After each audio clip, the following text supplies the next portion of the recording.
What's going on, brother? Dan, how you doing? Very good to see you, Oscar, too. man.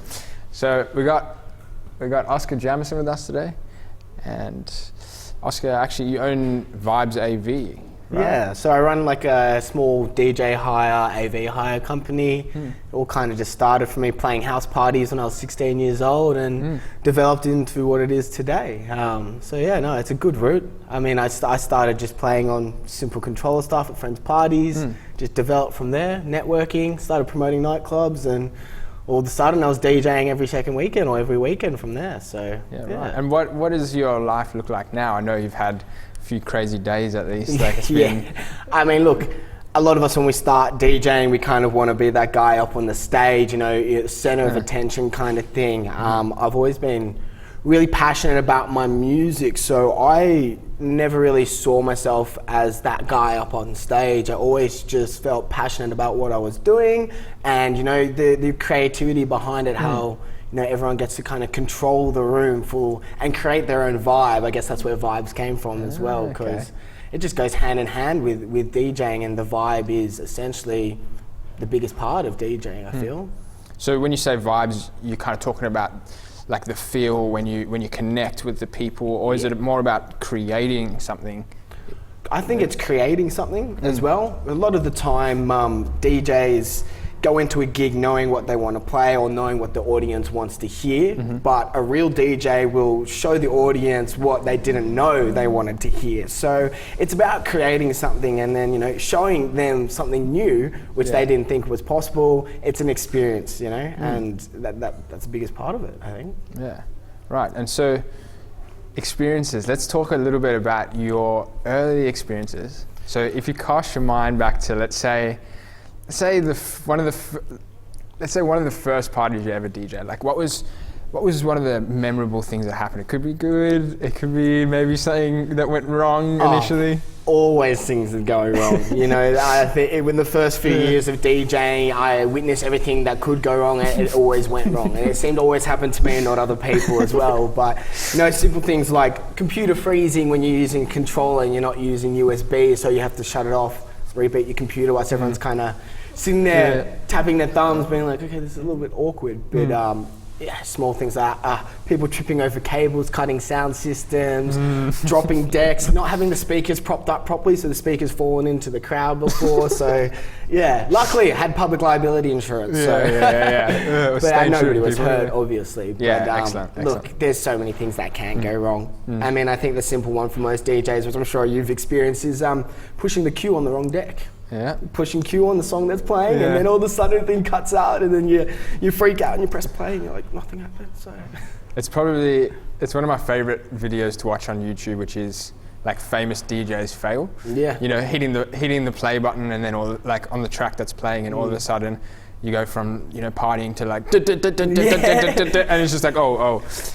And I guess it's kind of about how you recover from something like that. And so like the question I have is, when you have experienced these kind of failures, what is your mentality around it? Like, because often in the beginning we face like these challenges, and it's essentially, it's the ones that push on and the ones that are committed that will follow this path, because it's not that easy of a industry or anything like that, but it's simple, but yet it's not always easy, right? I think it's simple, but it's every event, every booking, every gig you do is subjective to that one booking as well. So it may be the same thing that you've done 4 weeks in a row, but still every single one of those gigs is going to be different in some way.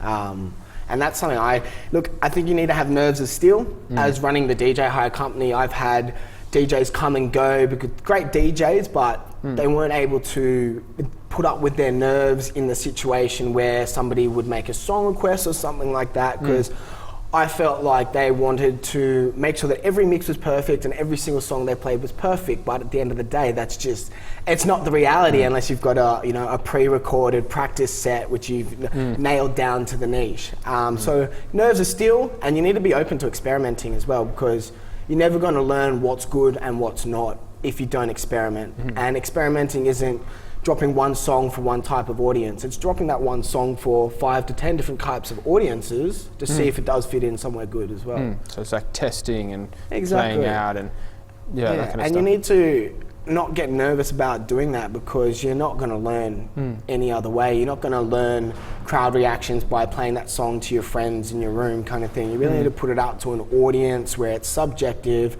and they can make up their own mind about it kind of thing. It's interesting because I think a lot of the time the only people that realize that they're making a mistake is that person themselves. So if I'm listening to another DJ, sometimes I get envious and I'm like, how could he just make such a perfect set? But in that DJ's mind, he might be thinking, oh, I messed this up and that up. But we don't know what they're supposed to be playing or what's exactly happening. But you know, as long as we kind of go with the vibe, we get there in the end, and we kind of connect, and it's more about the journey. So I like that. I like how you said that. It's I mean, I've got a background in performing. You know, I played musical instruments throughout my early life, and it took me a while to realize that I'm the person who realizes when I stuff up. If I don't show to other people that I've realized I've stuffed up, maybe 90% of them won't realize that I've stuffed up. They'll think that's what I was meant to do.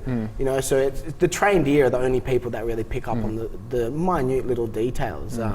As long as you don't show it in your body language as well. But at the end of the day, you just got to keep a smile on your face, I think. You know, if you stuff up and you start freaking out, everyone kind of feels the awkwardness that you're putting out. But if you smile and you go, oh, well, it happened, they kind of have a laugh and play it off like it wasn't that big of a deal. But yeah, it's just about learning how to deal with your nerves, deal with people as well. It's a big part of it. You know, you may be really good with your music and how it is, but you really need to be able to interact with the people in the audience for them to vibe what you're doing. Yeah, right. And you mentioned like the word energy, and I kind of want to get a better understanding, because it is often the DJ's energy that kind of controls the room, because yes, they're playing the music, but also, like, as you said, that sometimes people will pick up on cues.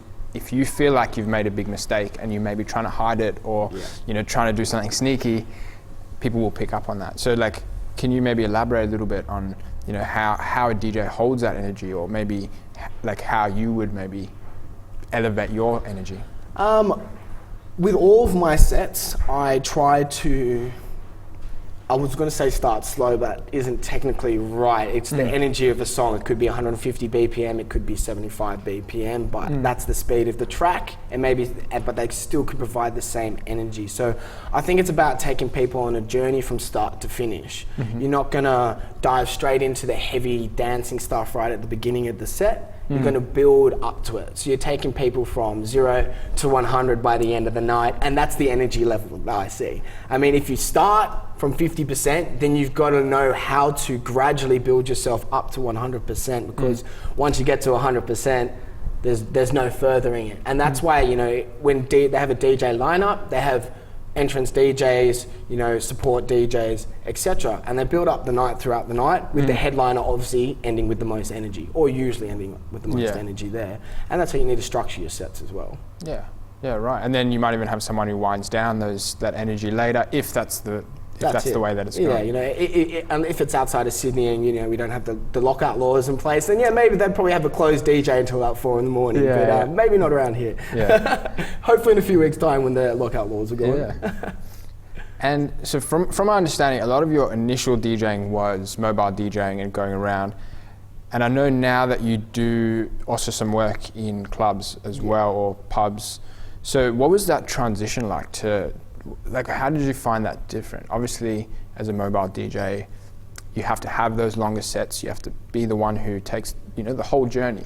Whereas when you're in a club or pub environment, you are a slot, or you are a piece of the puzzle, and you kind of fit into that business how you will.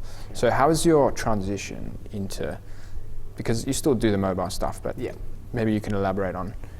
So I think mobile DJing was really, really good for me in terms of experience. You know, I still have guys who work for me and do the occasional gig with us, and they're club DJs. You know, they smash club sets every fortnight, and if not every weekend. But even sometimes when they step into a mobile DJ scene, they've come back to me and said, I was more nervous to play a 21st birthday party than I was a headlining set at a club, because in their headlining set, they know what the crowd wants. They're there to see a certain genre or a certain kind of vibe or energy. So they'd go to the set knowing I'm playing an hour worth of dubstep, and then they've got their 20 tracks there. They know which ones are in key with each other. They've planned their whole set. So there's not really much nerves.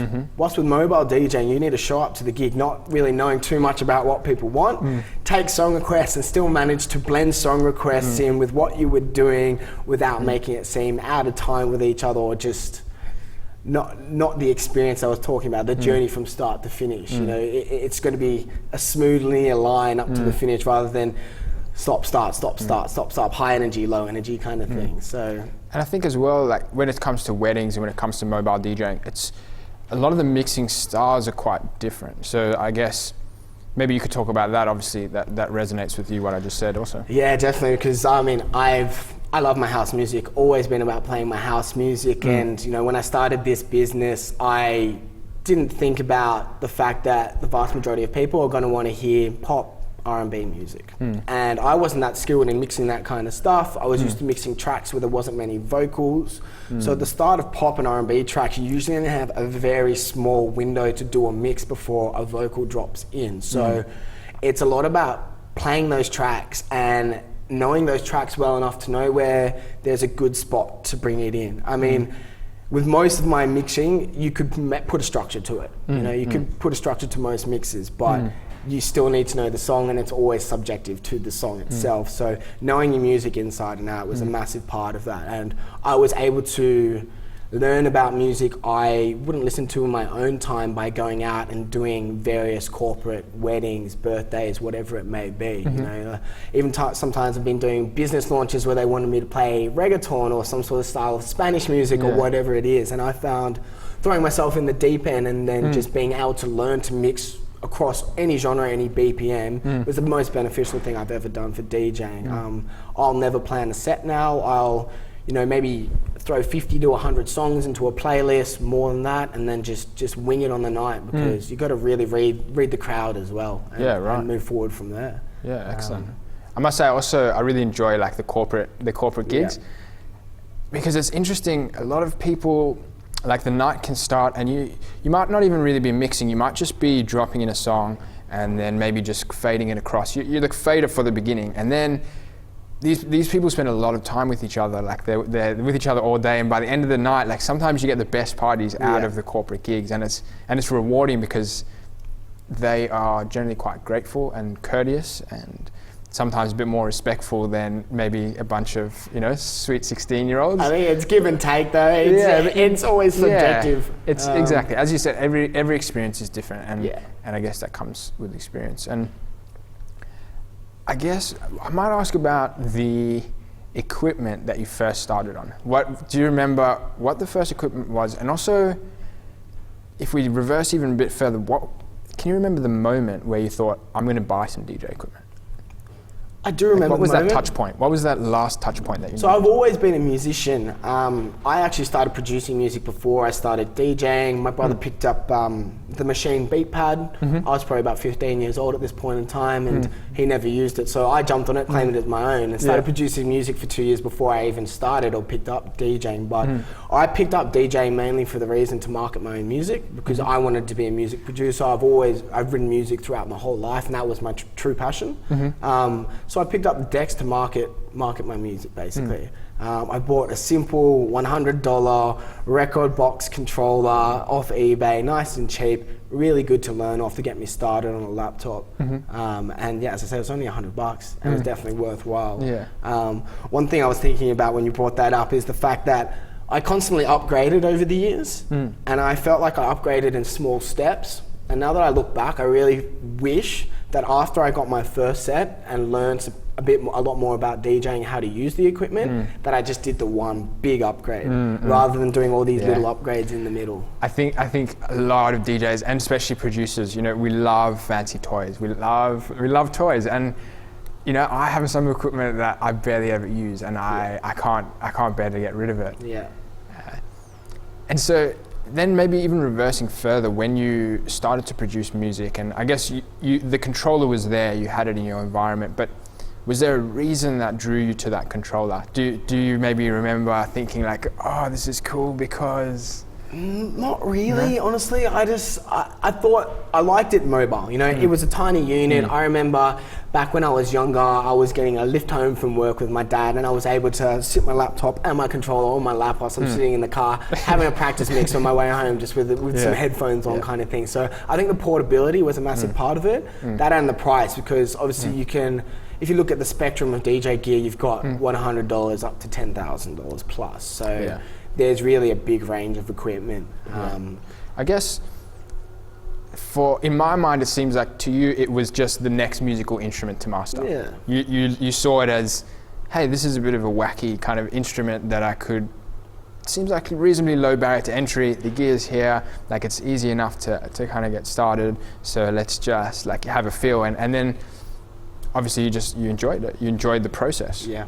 I've always been quite a musical and passionate person as well, and mathematical in that sense. But right now that doesn't make any sense to anyone, but most of my mixing is done mathematically. A lot of the DJ stuff is done mathematically. You know, the structures of songs, the keys within different songs, the song signature, all that kind of stuff. You can figure out your own structure to mixing. The Da Vinci Code. That's it, you know, and that's something I kind of realized down the track, because I was naturally decent at maths. I'm not going to say amazing, because I wasn't amazing, but I was decent at maths. So I found picking up logic. Exactly. When I picked it up, I found like it was very straightforward. It was very user friendly for me to pick up as well. Okay. I'm going to ask a tough question now. Yeah.